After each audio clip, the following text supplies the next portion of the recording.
From time to time in the future, we shall be bringing you a new feature, The Story of a Star.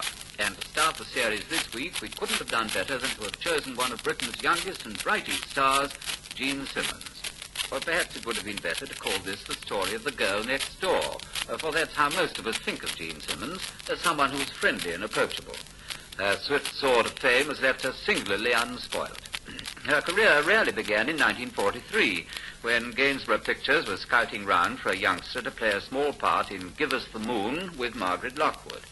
14-year-old Jean went for an audition and found that 200 other aspirants had the same idea.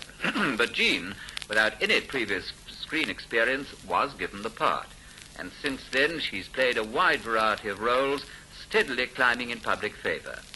She had a small part in The Way to the Stars. Do you remember? Farewell to cold winter, summer's come at last. Nothing have I gained, but my true love I have lost. I'll sing and I'll be happy, like the birds upon the tree. For since he deceived me, I care no more for he. Let him go, let him tarry, let him sink or let him swim. He doesn't care for me, nor I don't care for him. He can go and get another, but I hope he will enjoy. For I'm going to marry a far nicer boy. He can go to his old mother now and set her mind at ease. I hear she is an old woman, very hard to please. It's slighting me and talking ill is what she's always done. Because that I was courting a great big ugly son. Oh, let him go, let him tarry, let him sink or let him swim. He doesn't care for me, nor I don't care for him. He can go and get another, but I hope he will enjoy. For I'm going to marry a far nicer boy. Oh, let him go, let him tarry. Well, they tarried all right.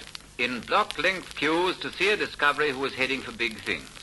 Caesar and Cleopatra and Hungry Hill followed, but it was as the youngest Stella in Great Expectations that Jean hit the headlines.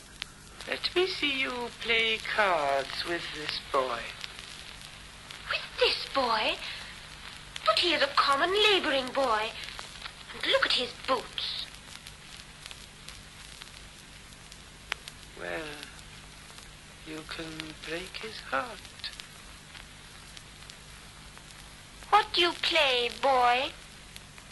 Only begging my neighbour, miss. Go ahead. 4 for the ace. 1 for a jack. He called...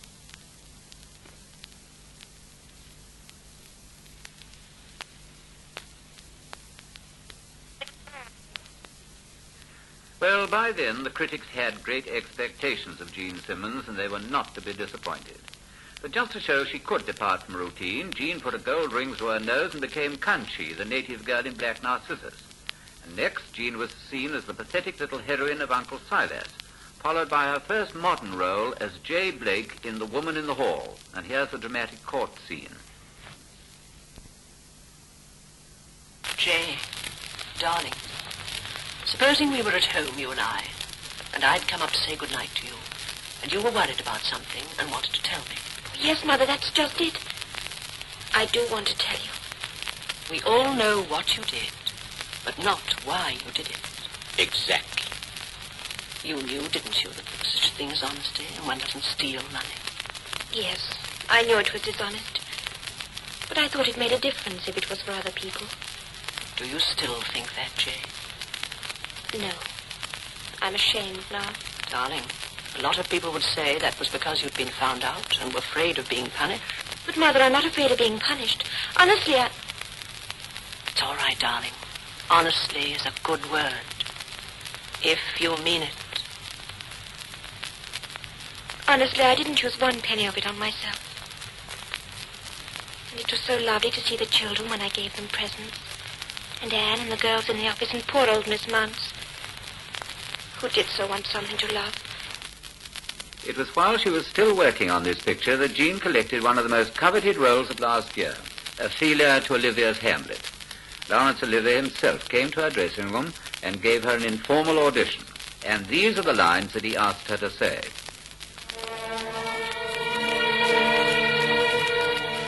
As I was sewing in my closet,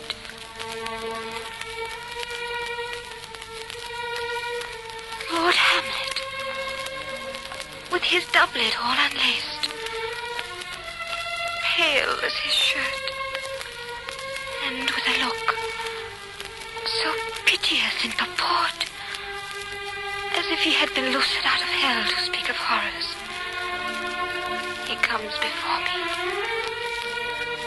He took me by the wrist and held me hard.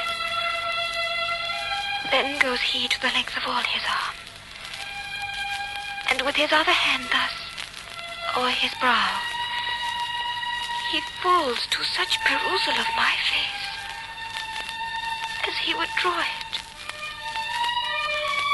Long stayed he so. At last, a little shaking of mine arm, and thrice his head thus waving up and down, he raised a sigh, so piteous and profound, as it did seem to shatter all his bulk and end his being. That done, he let me go, and with his head over his shoulder turned, he seemed to find his way without his eyes, for out of doors he went without their help, and to the last bended their light on me. The result, as you all know, Jean got the part. And last month, when Hamlet started its West End run, Jean's sensitive performance won her acclaim. But Jean isn't resting on her laurels. In fact, she's one of the busiest actresses in Britain today. And so now let us visit Jean Simmons in her dressing room at Pinewood Studios, where she's starring in the screen version of H. de Vere Stackpool's novel, The Blue Lagoon. So over to Gilbert Harding.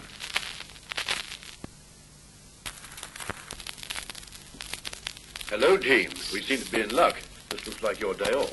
I know. You're surprised to find me relaxing in slacks and a jumper.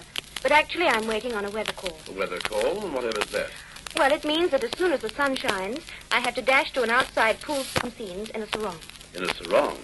Oh, I've seen enough of Dorothy Lamour to know what they are. South Sea Islands, eh? The Fiji Islands, to be exact. You see, the Blue Lagoon is all about a boy and a girl who are shipwrecked on a South Pacific isle. Very nice, too. Now, if I remember right, didn't that call for a very long location trip to the Fijis? Yes, and I only just managed it. I was working on The Woman in the Hall when Sir Laurence Olivier asked me to play Ophelia in Hamlet.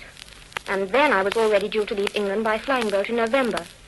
Anyway, Larry shot the whole of my Ophelia scenes in 30 days, and I left on time. But it was a tight squeeze. And I should think that after The Woman in the Hall and your very exacting part in Hamlet, you must have been ready for a holiday. Oh, wait a minute. It was lovely, but it was no kind of a holiday. We had to work hard, really hard. But on the way out, we visited Australia, and they gave me a wonderful time. But I had to make a lot of personal appearances, and there were a number of receptions. Oh, and radio, too. I did a number of broadcasts from Sydney, Melbourne, and Adelaide. Yeah, I see what you mean. So there wasn't really much chance of easing up out there. Well, we had a breathing spell over Christmas in Suva.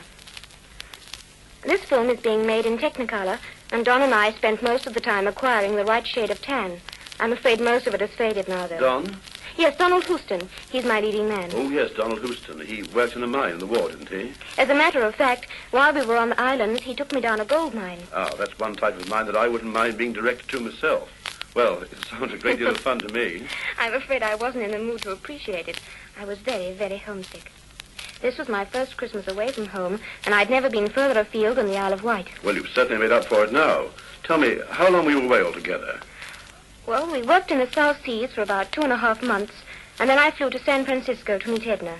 She's my elder sister, a GI bride. The family haven't seen her for 4 years. What a reunion that must have been. Oh, you bet we made the most of it. Edna came with me to Hollywood, where I spent 4 very, very busy days. Walter Wanger gave me a wonderful party, to which a lot of columnists and stars came. Most of my favorite ones at that. Then I represented Mr. J. Arthur Rank at the Hollywood Academy Awards ceremony and brought back the 4 Oscars awarded for Great Expectations and Black Narcissus. And as you were in both those films yourself, you must have had a very special interest in bringing them home. Oh, yes. And after that, I had a week in New York shopping. And then on March the 27th, I sailed home on the Queen Elizabeth. Then, of course, I met the Queen and... Just a minute, I'm getting a bit confused. You met the Queen? Yes. After the royal premiere of Hamlet at the Odeon, Leicester Square last month, I had the honor of being presented to Her Majesty. She was very sweet to me.